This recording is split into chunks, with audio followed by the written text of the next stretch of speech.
Hello everyone, welcome to my channel. आज हम इस वीडियो में Stark Einstein law of photochemical equivalence topic detail में डिस्कस करेंगे। एक बहुत इंपॉर्टेंट लॉ है फोटोकेमिस्ट्री का, एक इंपॉर्टेंट कॉन्सेप्ट है एंड एक इंपॉर्टेंट टॉपिक है BSc and MSc semester exams के लिए।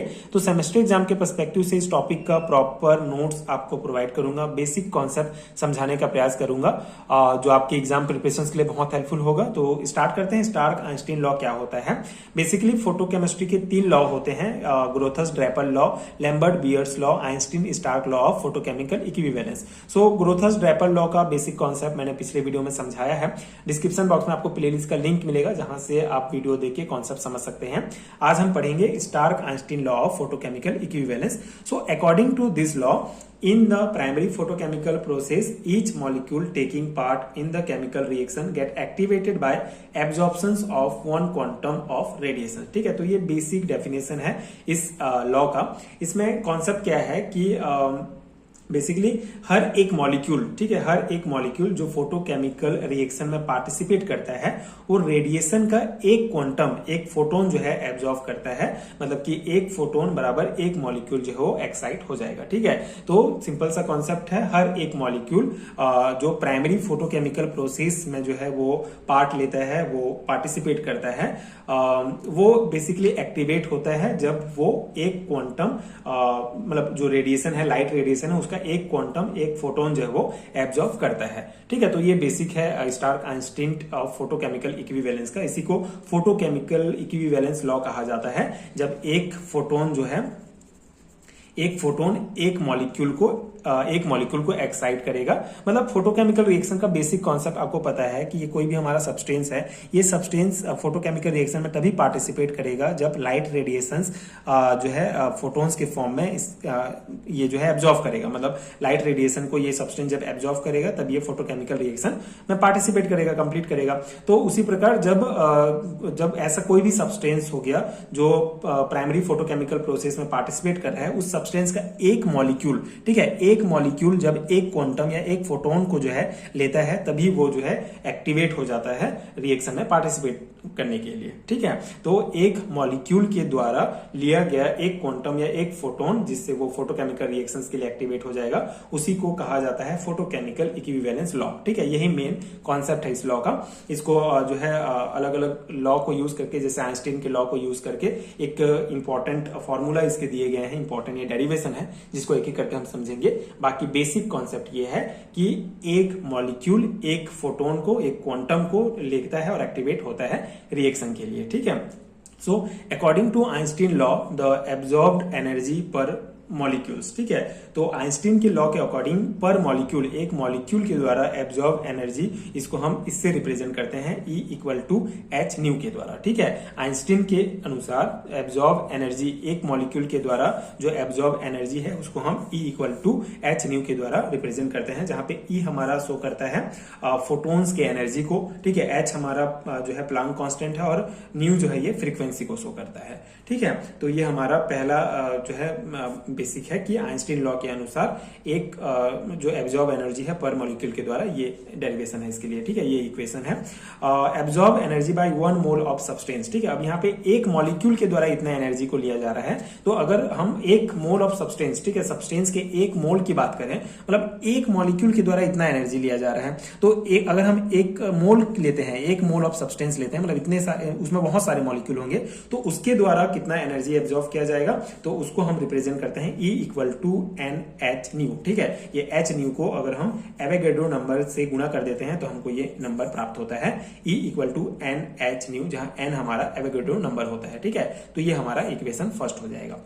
ठीक है, बेसिक आपको समझ में आ गया कि एक मॉलिक्यूल पर मॉलिक्यूल के द्वारा इतना एनर्जी एब्जॉर्ब किया जाता है और एक मोल ऑफ सब्सटेंस, मतलब 1 ग्राम सब्सटेंस के द्वारा जो है इतना एनर्जी एब्जॉर्ब किया जाता है। ठीक है, यहाँ पे न्यू जो होता है हमारा, इसका मतलब होता है C/λ होता है, तो उसको हम जो है लिख सकते हैं यहाँ पे। तो n है एवोगैड्रो नंबर हो जाता है हमारा, और ये h तो प्लांक कांस्टेंट है ही, और न्यू की जगह C/λ ले लेंगे तो ये हमारा इक्वेशन हमको प्राप्त हो जाएगा NH C/λ अर्ग पर मोल। ठीक है, ये इक्वेशन सेकंड हो जाएगा। ठीक है, अर्ग्स में इसको हम लेते हैं अभी। तो यहाँ पे ये हमारा ये इक्वेशन आ गया। अब इस इक्वेशन में जो मान है, ठीक है, ये फिक्स मान होते हैं, जैसे एवोगैड्रो नंबर का ये मान है, ये प्लांक कांस्टेंट का मान है और ये हमारा सी का मान है, ठीक है। तो ये इसको जो है हम यहाँ पे पुट करेंगे इस इक्वेशन में।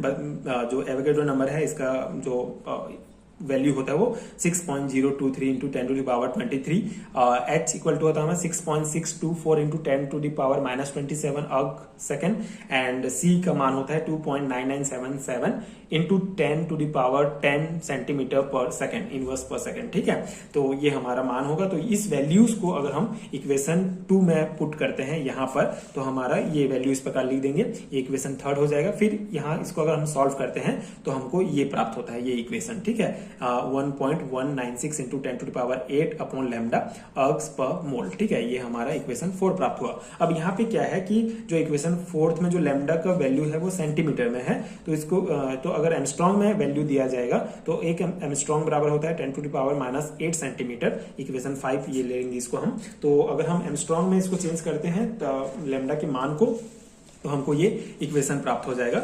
यहाँ पे आप देख सकते हैं E equal to 1.196 into 10 to the power 8 lambda into 10 to the power -8, ठीक है। यहाँ पे इंटू कर देंगे लैम्डा को 10 टू द पावर -8 सेंटीमीटर से, तो ये हमारा जो है ये वैल्यू आ जाएगा, ठीक है। ये बेसिकली ये ऊपर जाके जो है प्लस में हो जाएगा और 10 टू द पावर 16 हो जाएगा, ठीक है। अर्ग्स इनवर्स पर मोल हो जाएगा, ठीक है। तो ये हमारा इक्वेशन 6 हो जाएगा। अब इक्वेशन 6 में जो वैल्यू है वो लैम्डा का वो हम एमस्ट्रॉन्ग में लिया गया है, एमस्ट्रॉन्ग यूनिट में लैम्डा का वैल्यू है। तो इसको ये जो हमारा अर्ग्स मोल है, इसको बेसिकली अगर हमको कैलोरी पर मोल में चेंज करना होगा तो उसके लिए हमको जो है एक कैलोरी का मान होता है 4.18 इंटू 10 टू द पावर 7 अर्ग्स। तो इसको हम जो है यहाँ पे पुट करेंगे, मतलब लैम्डा का जो मान जो एमस्ट्रॉन्ग में दिया गया है उसको 1 कैलोरी से हम इनटू कर देते हैं, जिससे हमारा जो ओवरऑल इक्वेशन का मान होता है वो कैलोरी पर मोल में निकल जाता है, ठीक है। अभी अर्ग्स पर मोल में था, वो कैलोरी पर मोल में चेंज करने के लिए 1 कैलोरी से हम इसको इनटू कर देते हैं लैम्डा को, ठीक है। तो ये हमारा इक्वेशन 7 आ जाएगा। इसको सॉल्व वगैरह करेंगे तो ये हमारा ये वाला इक्वेशन आएगा, जिसको फिर 1000 से हमको गुणा करना होगा, जिससे ये जो फाइनल हमारा इक्वेशन फाइनल जो मान होगा किलो कैलोरी पर मोल में वो 2.859 into 10 to the power 5 lambda हो जाएगा, ठीक है। यहाँ पे बेसिकली ये 3 जीरो जो है यहाँ से कट जाएंगे, जिससे हमारा 10 टू द पावर 5 जो है 10 की पावर 5 में ये हमको प्राप्त होगा, ठीक है। तो ये हमारा मेन इक्वेशन है, E equal to 2.859 into 10 to the power 5 upon lambda kilo calorie per mole, ठीक है। ये इक्वेशन 9 हमारा मेन है। ये बेसिकली क्या है, ये जो है एक क्वांटम का वैल्यू है, जो हमने पहले कॉन्सेप्ट समझा था कि हर मॉलिक्यूल जो है एक क्वांटम एब्जॉर्ब करता है एक्टिवेट होने के लिए, फोटोकेमिकल रिएक्शन में पार्टिसिपेट करने के लिए। तो एक क्वांटम का वैल्यू हमारा होता है ये, ठीक है। ये वैल्यू है जो हर मॉलिक्यूल इसको एब्जॉर्ब करता है, ठीक है। तो ये हमारा मेन हो गया Stark-Einstein law of photochemical equivalence का मेन फॉर्मूला, ठीक है, मेन जो कॉन्सेप्ट, ठीक है। मतलब हमको मेनली क्या निकालना है इसमें कि एक क्वांटम का मान कितना होता है जो एब्जॉर्ब कर रहा है, जिससे वो एक्टिवेट हो जाएगा, तो ये हमारा मान निकलेगा, ठीक है, value. So the absorb energy by 1 mole of the substance is called 1 Einstein, ठीक है। तो जो एब्जॉर्ब एनर्जी होता है मतलब 1 मोल ऑफ सब्सटेंस के द्वारा जो एनर्जी एब्जॉर्ब किया जाएगा वो इतना है, जिसको हम 1 आइंस्टीन कहते हैं, ठीक है।